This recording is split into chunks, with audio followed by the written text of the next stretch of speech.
RDS et Balco présente le petit paquet. Bienvenue à l'émission, François Côté accompagné de Stéphane Morneau. Si vous étiez sur les routes de Montréal ce matin pour la rentrée scolaire, fuck you. All. Ouais, vous m'avez entendu sacrer. Si on avait une jarre à sacre, là, elle serait pleine à craquer. J'aurais mis des 20 piastres dedans. C'était le chaos un peu partout dans la ville, mais bon, ça fait partie de la vie. Ben ouais, là, on s'est débarrassé de nos enfants. Exactement, check. On va aussi se débarrasser de la WWE cette semaine, parce que c'est pas passé grand-chose de si marquant que ça à Raw et à SmackDown. Baron Corbin va être King of the Ring, vous le savez déjà. C'est beau. Hey, ça réagit en pas propre, hein? C'est comme, wow, j'ai vu ça sur Facebook. Oh, t'as pas, c'est explosif. Parce qu'en même temps, tout le monde voit ça venir. On dirait que c'est ça qui est écrit dans le ciel. Tout le monde a peur, ça réagit. J'espère que du côté de la I, on utilise ça un peu comme on a utilisé Roman Reigns pendant certaines périodes, là, de comme quand on est tellement sûr qu'il va gagner que là, finalement, Stephen Balor le bat, puis là, tout le monde est surpris, puis c'est le fun. Fait que là, espérons qu'on va avoir Ali ou Ricochet comme roi, puis non fucking Baron Corbin. D'un autre côté, c'est comme la preuve que ça marche, parce qu'il n'y a personne qui réagit autant. Si j'avais posté Buddy Murphy, c'est comme... C'est parce que là, rendu là, ça marche, ça dépend toujours de c'est quelle sorte de heat. Ouais, c'est tout le temps ça. Oui, un lutteur peut être over avec beaucoup de heel heat, mais aussi, il y a ce qu'on appelle le X-Pac heat, là, de le heat de non, on veut juste pas te voir là, chef. Ah, ben un roi X-Pac. Ouais. Alors là, mélange pas les affaires. Bref, on en parlera ça pour pas. Dire que c'est ça, parce que de toute façon, il y a Clash of Champions qui s'en vient. On va vous en parler en masse dans les prochaines semaines. Ce qui nous intéresse pour aujourd'hui, c'est ce week-end, parce qu'il se passe 2 gros shows samedi. Oui. On va commencer par le plus gros, même si c'est le deuxième des deux. C'est All Out, c'est le deuxième gros gala, la suite de All In. Le dernier pay-per-view avant le début télé de la All Elite. On est vraiment, vraiment sur le bord. Puis il y a beaucoup, beaucoup de choses à discuter dans ce combat-là, dans cette soirée-là. Premièrement, on a eu une grosse nouvelle. La semaine dernière, probablement que tout le monde est au courant. Jon Moxley ne sera pas présent pour son affrontement contre Kenny Omega. Ouais. Les blessures, comment il appelle ça? Staph infection en anglais, en français, je pense que c'est juste quelque chose de viral, c'est une infection. Il fallait qu'il se fasse enlever de l'infection dans le coude, fait que ça fait que t'es une couple de semaines. Donc, il nous a appris ça sur les réseaux sociaux. On s'est retourné du côté de l'All Elite. C'est Pac qui va venir le remplacer pour affronter Kenny Omega. Fait que là, faut regarder tout ça en 2 temps. Premièrement, il y a l'histoire Omega-Moxley à qui infection au staphylocoque, qu'on m'a dit. Wikipédia Tim Fournier à la rescousse. Tim, il n'y a peut-être pas les guns à Guillaume, mais il est sur le gun pour trouver les infos, exactement. C'est plus important. Donc, Moxley puis Omega, là, on met l'histoire en pause, puis dans le fond, comme ça venait juste de l'intervention à All-In, c'est pas nécessairement une mauvaise chose, parce que là, on peut se permettre de continuer de bâtir l'histoire, puis ils l'ont fait juste dans la réaction, entre autres, de Kenny Omega dans l'émission de Being the Elite cette semaine. Un peu heel-ish, comme il est pas là, on s'en fout. Puis là, ce qu'on se demande, c'est ils vont-tu nous le donner à la télé ou dans un éventuel 3e pay-per-view? Je pense qu'on n'est pas pressé non plus. C'est plate. Moxley, on voulait le voir. Ça aurait été cool. Mais tu sais, c'était intelligent de juste comme, OK, on va l'utiliser, on va construire quelque chose, mais on va prendre notre temps. On va voir ce qui arrive. Puis, j'haïs pas ça, Kenny Omega. Je pense que All Elite va jouer beaucoup là-dessus. Les alignements plus fluides en fonction de la rivalité. Là, Omega est un peu plus méchant, mais probablement qu'au premier show télé, il va être avec les Young Bucks en équipe de 3, je pense, puis il va être le gentil. Fait il n'y aura pas le choix de basculer d'un bord et de l'autre, puis regarde, on appelle ça rebondir sur un 10 cents. Moi, j'ai trouvé qu'il est allé toucher sur plein de cordes intéressantes, justement, dans cette entrevue-là, où il dit, tu t'en vas lutter au Japon dans un tournoi que moi j'ai déjà gagné à ma première fois. En plus. Puis là, tu fais ça juste avant notre match. C'est un gros tournoi où tu luttes non-stop pendant 21 jours puis tu te blesses. T'es irresponsable, t'es pas professionnel. J'ai pas de pitié pour toi. C'était brillant. Je trouve ça intéressant parce que j'ai hâte de voir réellement qu'est-ce qu'on va faire avec le personnage de Kenny Omega à l'All Elite. Parce que là, depuis l'ouverture de tout ça, Kenny, c'est le meilleur lutteur sur Terre. C'est le plus gros nom qui venait de tous ces transfuges-là de la New Japan à la All Elite. Puis on dirait que là, on veut pas mettre la pédale dans le tapis tout de suite avec Kenny Omega. Tu sais, qu'on prend son temps. Non. Qu'on veut pas juste pousser Kenny en haut, ce qui aurait pu être un réflexe normal et automatique. Tu sais. Ouais, puis je pense que c'est futé quand même, parce que là, on veut construire Adam Page. Est-ce qu'il va être le premier champion? On le sait pas, mais au moins, c'est clairement le gros babyface, c'est clean. Ouais. Puis Kenny Omega, je pense qu'il fallait... Comme tu dis, c'est le plus gros transfuge qui arrivait, fait que le monde était content. C'est comme Kenny Omega en Amérique. Mais je pense qu'éventuellement, tu n'auras pas le choix de construire Omega comme un antagoniste. Donc, faut que tu laisses le temps aux gens de comme être content de voir Kenny Omega. Puis à un moment donné, là, tu vas lui donner du polissage parce que tu as raison, il n'y a pas de personnage. Là, c'est juste Kenny Omega. C'est ça. Donc, je pense qu'il va falloir que tu en fasses. Sans être un heel, il va falloir au moins qu'il en. Avec des tendances fortes de ce côté-là. Ouais, ou qu'il accepte le rôle de c'est moi le best shit dans la place. C'est moi Viens me battre, c'est ça, là, je suis le tu sais. gars à battre, exactement. C'est exactement ça. Puis là, c'est juste que t'as pas besoin de le faire tout de suite. L'effet de nouveauté est encore là. Ils vendent le billet comme des petits pains chauds. Tu sais, ils ont pas à faire d'efforts de construction encore. Mais cette carte-là est clairement pas trop loin du OK, le Kenny, il a pas fait grand-chose. Il y a juste eu des combats. 2-3 combats avant le main event, là, c'est le temps, on embraye ça, Kenny s'en vient. Donc, tu sais, là, il se ramasse avec Pac. C'est ça. Il y avait des rumeurs que Pac allait de toute façon être une surprise sur le gars-là. Donc là, c'est comme, bon, ben, regarde, on va lui donner un vrai match, on va l'annoncer. Il est plus champion à la Dragon Gate. On se souvient que cet été, c'était un enjeu. Il voulait pas Exactement. perdre, il voulait pas que ça paraisse mal. Là, regarde, Dragon Gate lui donne la permission d'aller travailler ailleurs. Il est plus champion. Donc l'enjeu de gagner ou perdre n'est pas là. Ça veut pas dire qu'il va aller perdre systématiquement contre Kenny Omega. Mais au moins, il n'y a plus cette espèce de tension de je veux pas me faire battre 1, 2, 3 tant que je suis champion. Et c'est plate, mais ça va être un meilleur combat que contre John Moxley. Côté lutte. Côté storytelling, peut-être pas. Mais Pac, on l'oublie parce qu'on le voit jamais travailler en Amérique. Ouais, ça va être, C'est une machine de lutte. Puis c'est ça qu'on. Faut pas oublier que c'est pas.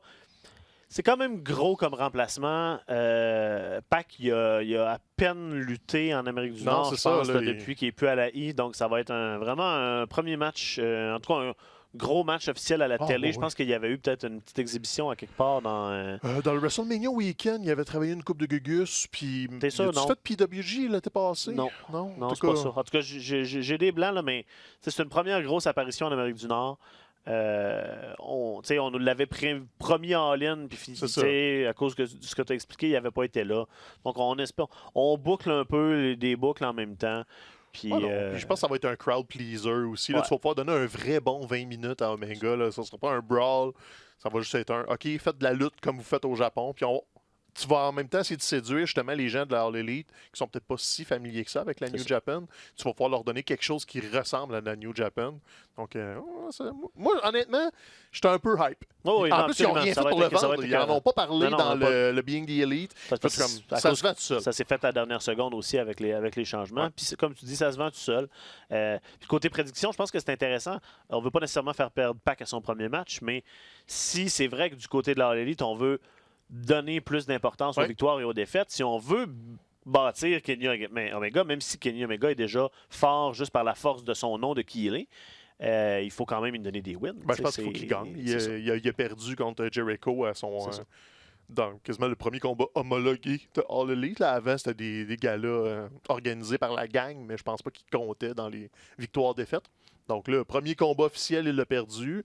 Deuxième combat officiel, tu peux-tu vraiment faire perdre Kenny Omega à All Out? C'est ça. Je sais pas trop, mais tu peux toujours sortir une carte cachée. Peut-être que Pac va être un plus gros joueur qu'on pense et non juste un visiteur. Donc, il va peut-être pas venir tout seul. Il va peut-être s'affilier à quelqu'un, tu sais. Tu peux en mettre beaucoup, surtout que c'est ça, on le sait pas. Pac n'a pas d'affiliation américaine. Ça se peut là, que le lendemain d'All Out, ils nous disent que Pac est All Out, puis qu'on va le voir plus souvent, puis ça serait une excellente nouvelle. Mais pour l'instant, c'est juste. Il y a une belle petite dose de mystère, puis Ouais. il pas ça. Il faut aller l'écouter live. C'est Ouais, ça la beauté d'All Exactement. Out. Ça va être comme tu dis, ça va être un excellent combat. Risque d'être un des highlights de la soirée, même s'il y a plusieurs matchs qui vont être des Ouais, highlights de la ben, soirée. oui, puis en plus, probablement ce qui aurait été le show stealer de la soirée risque d'être réduit. On va en parler tantôt à cause des blessures. Fait que tu sais, Moxley n'est pas là. Tu as d'autres personnes qui sont amochées. Fait que je pense pas que le combat de championnat d'All Elite va être le meilleur combat de la soirée. Donc, Ça risque d'être le combat avec le plus big fight. c'est feel. ça. Ça va être la fin de la soirée, c'est sûr. Non. Ben oui, il couronne le champion All Elite. Ben oui, tu finis avec un Page puis Ah, Jericho. ok, je pensais qu'on était rendu à ça. Oh, Non, non, ok. non, mais gars, ça va être avant-dernier Ah ouais, ou l'autre ok, d'avant. si t'avais là. switché, oui, c'est ça. Adam Page et Chris Jericho s'affrontent pour le titre inaugural de All Elite. La belle ceinture que Bret Hart nous avait dévoilée Ah, là, là, à pesante. All In. Ouais, c'est Une ceinture. une belle pièce. Là. Puis là, c'est ça. C'est la dualité entre qu'est-ce qu'on fait. C'est qui notre premier champion? Ouais. C'est-tu le babyface, le homegrown quasiment talent qu'on essaye de pousser? Est-ce qu'on y va de l'autre côté avec le seul réel non-mainstream qu'on a dans la compagnie? Je sais pas, hein? C'est là que c'est intéressant. Moi, je pense que c'est là qu'on va voir que Cody est le fils de Dusty Rhodes, puis Adam Page ne touchera pas à cette ceinture-là. Je pense que pour avoir un chase, ils vont nous donner un chase. Il a trop mis l'emphase sur le fait que ça allait peut-être être sa seule chance, qu'il fallait qu'il mette tout en jeu, puis que c'était le plus gros jour de sa vie. Ses parents vont être là. C'est du Dusty en 80 qui perdait tout le temps contre Ric Je Flair. comprends, là. mais est-ce qu'on veut que le premier champion soit Chris Jericho, tu sais, Ouais. Pas que j'ai rien contre Jericho, au contraire, c'est un énorme nom, c'est le Ouais, plus gros non, nom c'est dans ça. la compagnie, Tu peux mais tu sais, partir ton lineage avec ça. ailleurs, tu sais, d'une manière plus... Je pense que rendu là, c'est pas un enjeu. Je pense pas qu'il faut que tu le bookes en te disant dans 10 ans qui je veux qu'il soit mon premier champion. Je pense qu'il faut que tu le bookes en te disant si dans 3 ans je veux que ce soit Adam Page, mon gros babyface, ben faut que j'y en beurre épais. Tu sais, s'il gagne tout de suite, il fait quoi après Adam Page? C'est un peu le thinking. Ça pourrait être hot, là, comme un gros triomphe tout de suite, mais il n'y a pas eu de chase. Je pense que tu veux le voir à la télé rusher sa vie. Jericho, il a annoncé qu'elle allait avoir des partenaires mystères en plus au premier show télé dans le Elite. Il va peut-être avoir des alliés. Fait que même s'il n'est pas là chaque semaine, le Page, il va falloir qu'il se batte contre les alliés, les méchants, puis tout. Moi, j'aime beaucoup Adam Page. Je pense qu'ils ont bien misé. C'est le bon cheval. Mais c'est ça. Donc, si tu veux vraiment construire un babyface, je pense qu'il faut que tu y en fasses baver pas mal. Pas mal. Puis ça vient avec... Probablement que ça sera pas clean. Ça se peut que Jericho fasse ça avec un low blow, puis whatever. Peu importe la façon, faut que tu couronnes un champion anyway. Donc, même s'il gagne avec un coup de chaise par en arrière pendant que l'arbitre ne regarde pas, c'est quand même un win, c'est quand même lui le champion. Puis tu as du gros hit après sur ton babyface. Donc, moi, je pense que ce serait le bon move. Puis je pense que c'est ce que je voudrais voir aussi. Ne serait-ce que pour les steps d'après. Donc, à voir probablement en fin de soirée samedi Oh oui. soir. Dans un Escuadra de la Muerte, un affrontement pour les ceintures AAA. Ton espagnol va Comment il faut le dire? Non? Comment on disait qu'on l'a... Triple A. C'est triple A? Ouais, en quand ils le espagnol? disent en broadcast, ils disent triple A. OK. Donc, les ceintures triple A par équipe entre les Lucha Brothers, Pentagon Junior et Ray Phoenix qui vont affronter les Young Bucks. Ça avait été un match extrêmement spectaculaire à All In. Ces 4 gars-là sont des magiciens du ring, là, on s'entend. Là, encore là, on va voir. Ça va être un match rempli de spots où on va faire what the fuck, holy shit. Là, Non, c'est ça. Le seul bémol, c'est que Ray Phoenix est blessé. Il a lutté sur sa blessure, mais ça a l'air qu'il faisait pas grand-chose. Parce que Ray Phoenix, oui, nous, on le voit toujours en équipe pour les Lucha Bros, mais à la CMLL, il est champion du monde. Comme c'est une des plus grosses vedettes en Amérique latine parce qu'il se bat partout, tout le temps. Puis là, il s'est fait mal à la jambe. Fait que c'est comme... ça risque de diminuer. C'est ça, il va être là, là, mais c'est Ray Phoenix qui fournit beaucoup de spots. Fait qu'il risque d'en enlever quelques-uns. Mais fiez-vous sur moi que Pentagon va peut-être juste compenser en étant plus violent que d'habitude. Fait que je suis inquiet, oui puis non. Ils vont juste pas nous donner probablement le même combat qu'on aurait eu. Exactement. Puis s'il y en a un qui peut compenser, c'est bien Pentagon. Puis les Bucks vont en donner une couche de plus. Puis ça pourrait être aussi le début d'une éventuelle possibilité où Pentagon serait tout seul. Tu sais, sans dire que tu veux briser les Lucha Bros, il faut que tu l'établisses tout seul, Pentagon, éventuellement. C'est un gars qui a un major heat dès qu'il lutte. Fait que tu le veux tout seul aussi. Ça pourrait être une façon. Tu sors Ray Phoenix du combat d'une façon X pour qu'il se batte tout seul quasiment tout le long. Là. Donc, oui, ça va être un méchant show Steeler. Puis c'est même pas les titres par équipe de la All Elite, hein, by the way. Tu l'as mentionné. Là, c'est vraiment CMLL. Non, la AAA, excuse. Donc, les champions par équipe All Elite, on couronne ça à la télé. Exactement. Dans un mois et demi, on va organiser un tournoi à la télé. D'ailleurs, il y a un match justement pour un bail de première ronde dans ce tournoi-là entre les meilleurs amis, Chucky T et Trent Barretta, et nos boys du Dark Order, Evoluno, Stu Gruson, de petits Montréalais. Ça va être cool. Honnêtement, ça va être cool. On va enfin les voir. On les a vus en intervention, là, Uno et Grayson. Grayson. Il n'y avait pas de nom encore quand Ouais. on les a vus popper. Là, c'est le Dark Order. Regarde, c'est ça. Le nom est accessoire, on s'en fout. Puis là, si on veut les établir dans un monde idéal, on leur donnerait un win aussi. Je pense que oui. Les best friends n'ont pas vraiment besoin du bail. Dark Order, ils ont eu des vignettes, ils ont eu des petites vidéos. Je pense qu'ils misent beaucoup là-dessus. Puis c'est ça qui est pas plate un peu de la scène indépendante, mais souvent on prend pour acquis un peu les gars. Tu sais, quand tu vois Stu Grayson 15 fois dans l'année, t'oublies un peu que hey, c'est un monstre. Là. Il est vraiment bon dans ce qu'il fait, Stu Grayson. Et Evil Uno moi, est je un suis un super énorme fan. Là, ah non, c'est ça. Puis c'est un super bon storyteller. Puis, tu sais, je veux rien enlever à personne sur la scène québécoise, mais mettons que tu arrives dans un gala où il affronte un gars qui est moins habile, mais t'apprécies pas autant ce qu'Evil Uno va t'offrir parce qu'il n'y a pas un bon partenaire de danse. Fait que là, il va arriver dans All Elite Wrestling où tout le monde est capable de renvoyer la balle de la bonne façon. Ça pourrait être vraiment, vraiment, vraiment le fun. Puis Chucky T. Beretta, regarde, ils ont lutté partout, ils savent ce qu'ils font. Sans être un show stealer, là, ils veulent établir que la lutte par équipe va être sérieuse à All Elite, puis Dark Orders ne seront pas juste des figurants dans cette affaire-là. Puis j'aime vraiment ça. Absolument, ça risque d'être un très bon combat. L'affrontement de Cody et Sean Spears, accompagné de Tully Blanchard, ça risque d'être un... Très old school. Ouais, c'est ça. Je sais pas qui Cody va aller chercher sur son coin, peut-être Arn Anderson ou un enfant la même, là, comme un des buddies de son père ou... Tu vas pas être son frère, ce serait trop évident. Fait que j'imagine qu'il va aller plus old school que ça encore pour faire le tie-in. Mais Tully Blanchard. Est-ce que c'est un match qui se finit dans le sang, tu penses? Probablement. Je pense que Cody veut établir ce volet-là de oui, on lutte spectaculaire, oui, on lutte technique. Mais tu sais, le combat contre Dustin, là, c'était du Midwest des années 70. Là, fait que c'est correct de l'avoir. Pas un fan tant que ça des gros blade jobs, mais je pense que Cody va avoir le front rouge pas mal à la fin de tout ça. Mais là, je me demande si Cody prend le win direct ou si tu essaies de faire de quoi avec Sean Spears de plus concret. J'étais un peu entre les deux. Moi, je pense qu'il faut donner le win à Sean. Je pense qu'aussi, parce que surtout que Cody a battu Dustin, puis Cody est comme un... Éventuellement, à l'écran, ils vont l'acknowledger, que c'est une des figures d'autorité. Je pense que tu pourras pas faire autrement que de dire que les gars de The Elite sont des figures d'autorité. Ah, moi, j'aimerais ça qu'on l'acknowledge jamais à la télé. Ben non, mais sans dire, comme Vince et compagnie, d'arriver en l'autorité, mais je pense que, il faut que tu sois conscient que les fans, si tu te fais tout le temps gagner, ils vont dire « Ah ouais, c'est normal, les gars se bookent pour gagner. » Je pense que Cody va être peut-être conscient de « Faut que j'en perde un peu plus pour justement éviter cette impression-là. » Puis Sean Spears gagnerait à avoir un peu de construction. Ouais, là. Tu sais, Ty Dillinger, c'était ça. Regarde, c'était un beau pop. Faudrait voir ce qu'il y a. Je peux pas dire que j'étais un fan. On l'a jamais vu vraiment déployer. Les combats de Ty Dillinger ont popé un peu, le 10 count. Ouais. Mais même à NXT, c'était pas des gros programmes. Ça, on le connaît pas. Je sais comme pas ce qu'il y a à offrir vraiment. Fait que c'est surtout pour ça que je veux le voir. Comme, montre-moi ce que t'as, Ty Dillinger, puis Tully Blanchard. Je sais même pas il à quel âge, je dirais 400 ans de mémoire. Là, mais... allez pas aux toilettes pendant le Cracker Barrel Clash parce que vous allez manquer quelque chose. Affrontement de Darby Allin, Joey Janela, Jimmy Havoc dans un match commandité par Cracker Barrel. Ça veut dire qu'il va y avoir le Cracker Barrel dans le ring? Probablement. Puis, ils vont l'utiliser. C'est sûr. Quelle autre boîte? Puis c'est trois Mongols. C'est trois des traqués mentales. Il n'y a aucune façon que ça finit pas tout croche avec Joey Janela plié en deux dans quelque chose de coupant. Mais le Cracker Barrel, je sais pas ce qu'ils vont faire avec. Ils vont le remplir de cossins, je sais pas. Mais c'est trois espèces de débiles mentaux, donc ça va être fourette. Ça va être quelque chose à voir, ça, il n'y a aucun doute. Il va y avoir une Casino Battle Royale avec 21 femmes à l'intérieur. Pour le gagnant va recevoir un match pour la ceinture inaugurale des femmes All Elite à la télé.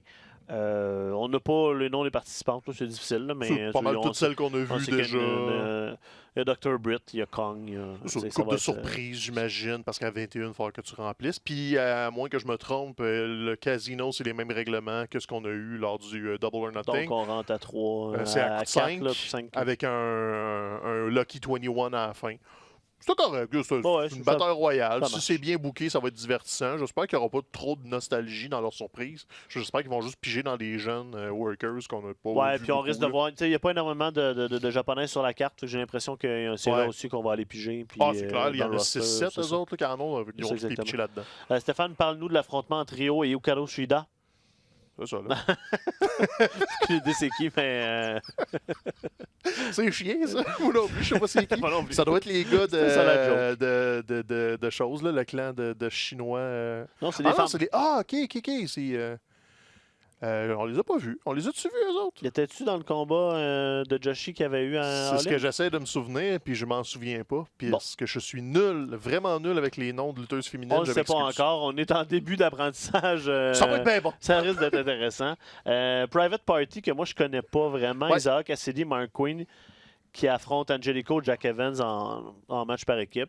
Private Party, c'est comme des prospects. Ils sont Ok. jeunes, les Young Bucks ont travaillé avec eux autres dans un des derniers shows là, dans l'élite plus petit. Ils voient beaucoup en eux, mais c'est coup-ci, coup-ça. Tu sais, Il y a du travail à ça faire. paraît qu'il y a encore beaucoup de choses à apprendre. Fait que voyez ça comme un match de prospects. Ça va être le fun, là, mais ça va être un 10-12 minutes. Ça, c'est annoncé sur ce match-là, sur le pre-show, hein, avec, Bon, en avec plus. la Battle Royale des femmes. Un match qui, selon moi, devrait partir la carte principale parce que ce serait une excellente manière de partir la carte principale. C'est l'affrontement entre SoCal Uncensored, on les connaît, Christopher Daniels, Frankie Kazarian et Scorpio Sky. Et trois gars... Trois, justement, prospects en Ouais. développement qui sont vraiment intéressants à voir aller. Luchasaurus, qui est allé chercher beaucoup de réactions savait pas c'était dans la qui. Battle Royale à All-In. Personne ne savait c'était qui. Puis c'était comme, wow, OK, il est cool, lui. Avec, Jungle Boy, évidemment, puis Marco Stunt. Donc, ça risque d'être un match le fun. Le A Boy and His Dinosaur, là, c'est vraiment une bonne idée. Ah ouais. Tant qu'elle est construite puis qu'on va pas faire grand-chose avec eux autres, au moins les fans vont se raccrocher à ça super vite. Puis c'est ça, Jungle Boy, il est 5 years away. Là. On va juste le voir grandir devant nous autres. Fait que fais-y faire des trucs le fun, des combats à 6, c'est parfait. Quelques spots. Yes. SCU savait exactement quoi faire avec tout ça pour embarquer la foule. Si je me trompe pas, SCU a aussi parti Double or Nothing.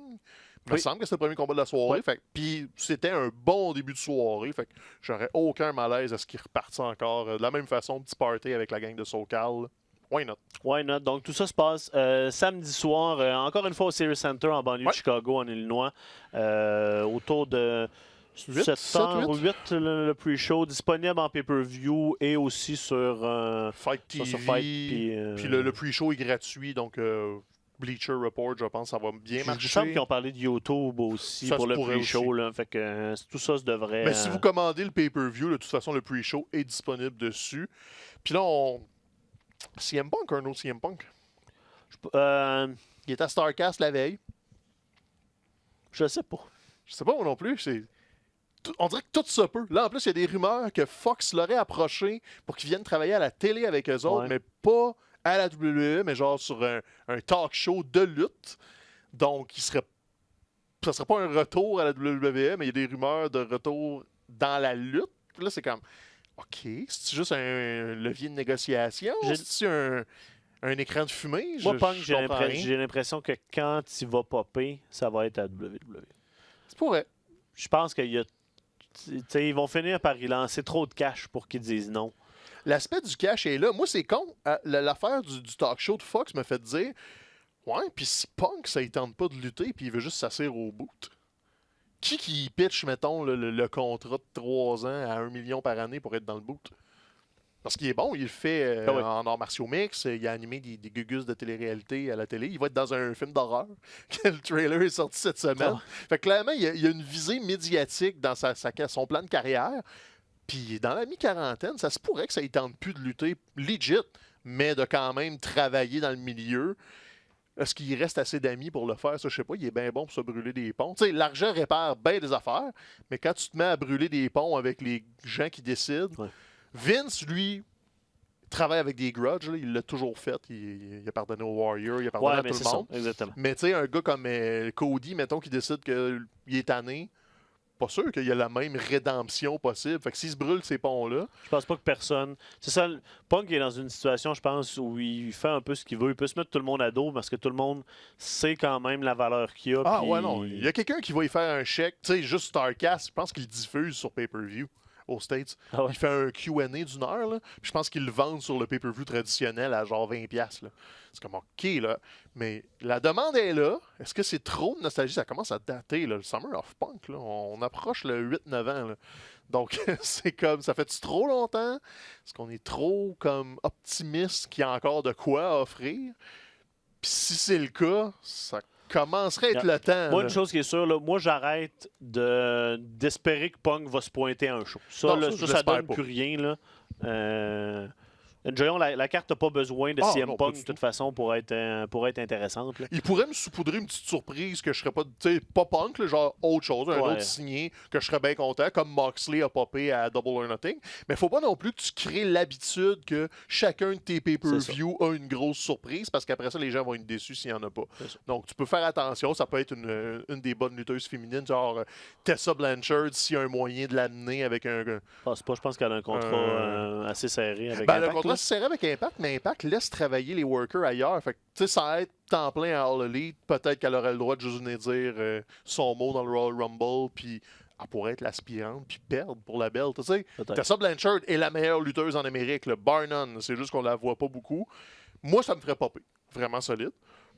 Sinon, je vois pas trop quel autre nom. Là. Tu peut-être une Mercedes Martinez qui a un peu de following. Là. Moi, je m'attends pas à des énormes surprises en fin de semaine à cause que la TV commence bientôt. Ouais. Puis Faut que ça en garde. on va en garder du stock là parce que surtout, depuis qu'on connaît l'existence du move d'NXT Live, le début des Wednesday Night War, on va vouloir garder, Ah, ouais, c'est sûr. avoir du stock dans le show TV pour aller chercher les ratings puis avoir des Tony surprises. Schiavone, puis- c'était un peu ça. Ils vont le mettre dans le boot à la télé. Là. Il va prendre la place d'Alex Marvez plus tôt que tard. Pas sûr que je suis un fan de ce Moi non plus, move-là. pas du tout. J'aime vraiment pas ce move-là, mais il y a une valeur ajoutée, un peu comme Ben, en de même dire temps, que Bischoff est impliqué, ça a une valeur ajoutée. C'est quoi là. la valeur ajoutée d'un commentateur de la WCW Je sais de pas. v'là 20... Tu sais, je veux dire... L'expérience, la familiarité, tu sais, c'est la même valeur ajoutée qu'un Jim Ross, même s'il n'y a pas le même niveau. Non, là, on c'est n'est pas au même niveau, je pense. Là.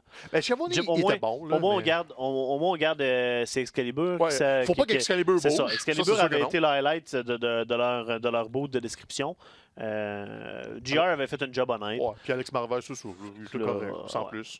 Fait que si c'est juste pour remplacer lui, je vais écouter, je vais être attentif, mais j'ai pas souvenir d'avoir entendu Schiavone récemment. Il faisait du Major League Wrestling, c'est juste que j'ai jamais vraiment écouté ça, donc je peux pas témoigner si c'était encore potable ou pas. Là, donc, dites-nous-le. Si vous avez des bonnes impressions de Tony Schiavone, là, moi je l'ai comme pas entendu depuis 2002, je pense. Fait que je pas de souvenir vraiment de ce que Schiavone a à offrir. Ça sera à voir. On Mais je laisse suis pas la un chance au gros coureur, fan. là, mais ouais, c'est un drôle de move. Ah, ouais. On est un peu pressé par le temps aujourd'hui.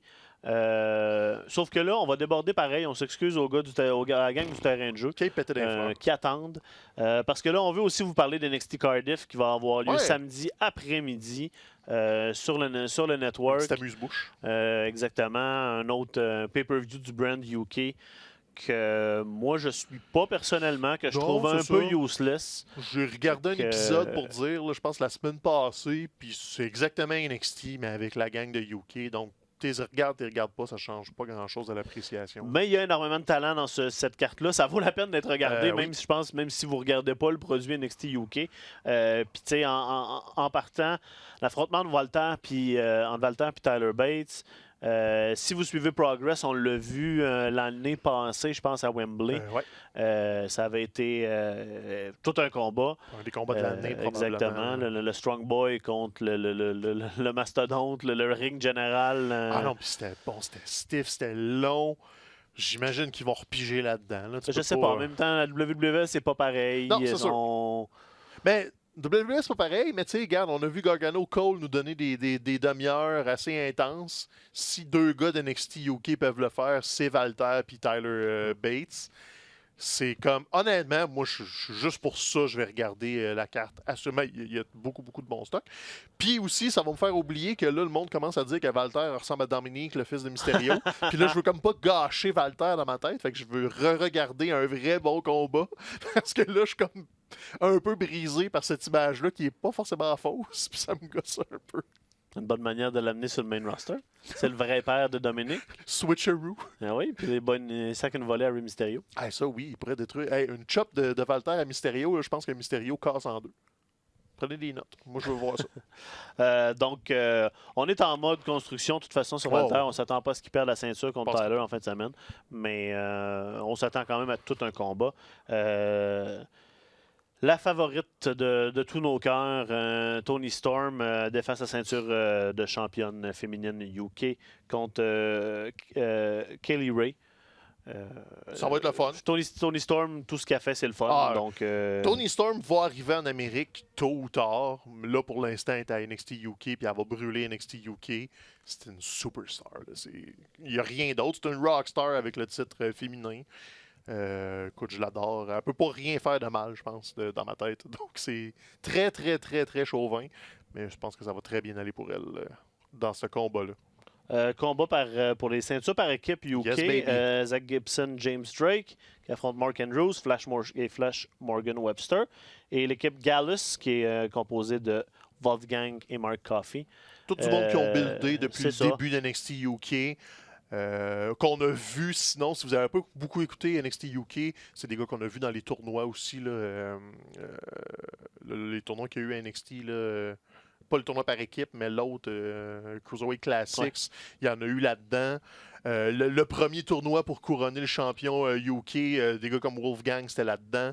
Donc, non. James Drake, c'est-tu le même partenaire de Zach Gibson dans les Young Grizzled Veterans? C'est Grizzled Young Veterans, c'est juste qu'ils n'utilisent pas le nom du côté de NXT. J'étais pas sûr pour James Drake si c'était ça son nom. Ouais, c'est parce qu'on le nomme jamais.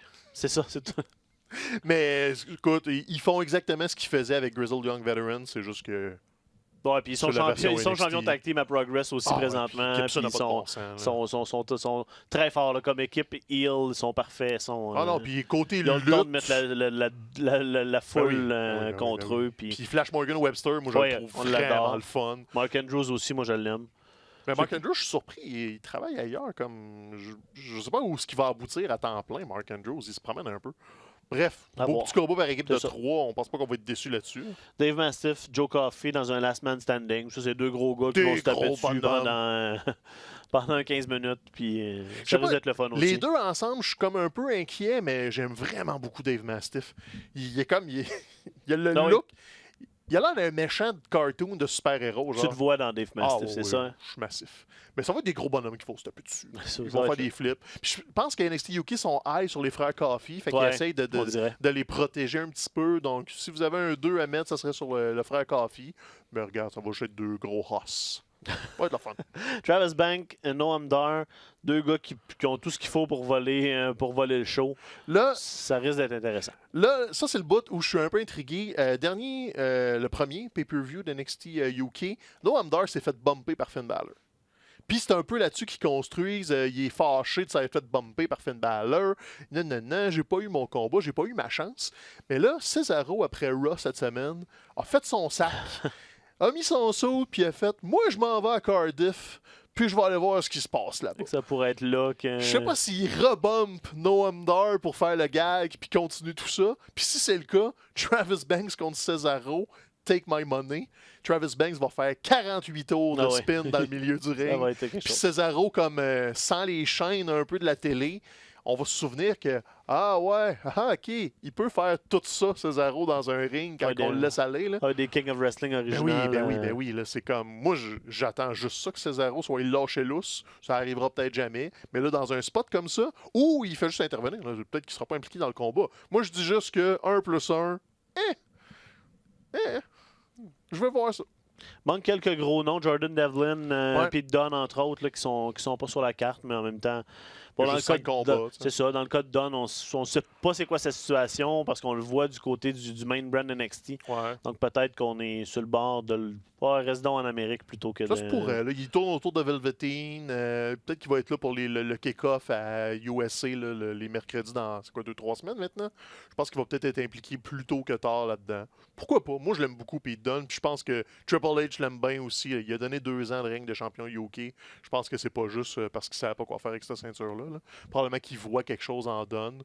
Puis tu peux le sortir de NXT UK sans trop de problèmes. Ça pourrait être ton club école européen. Là, puis de temps en temps, tu ramènes du monde. Donc, ça va être une super belle après-midi de lutte. Donc, c'est ça. Belle journée de lutte en fin de semaine avec NXT UK en après-midi, All Out en soirée. Y a-tu Il y a un pas truc y de a- New y a pas- Japan, mais je me souviens plus c'est quoi. Y a-tu Là. un Battle Wars ce Il dimanche? y a un Battle War ce Bon, en dimanche. plus, si vous cherchez d'autres. Gros Battle War. Puis. On va terminer de toute façon en parlant de notre ami PCO qui continue Il est fou. d'essayer de se tuer, disons-le comme Ouais, ça. mais là, je pense qu'ils ajoutent une couche. On le sait, là, Destro l'a modifié, lui a installé une batterie de char. Perfect puis tout ça. Creation 1. Sauf que là, Destro, ça a l'air qu'il n'a pas son bac en génie civil. Fait que là, les pièces commencent à mal fonctionner. Fait que PCO a des malfonctions dans les combats. Donc là, la séquence qu'on a vue de la fin de semaine dernière, il a sauté du mauvais côté sur un suicide dive. Il s'est fait une cicatrice en X en haut du sourcil. Je pense qu'il est heureux. Là. Il est fou comme de la merde d'être encore plus magané. Ça a l'air que 2 galas avant, il a fait la même chose, mais avec un moonsault dans le vide. Fait que je pense qu'ils vont intégrer les défectuosités de PCO dans la gimmick. Il est fou, raide. C'est divertissant, là, mais fais-toi pas mal. Come on, fais-toi pas mal. On veut que tu continues encore un peu, là. Mais sa cicatrice, elle est vraiment, vraiment moche, sérieusement, là.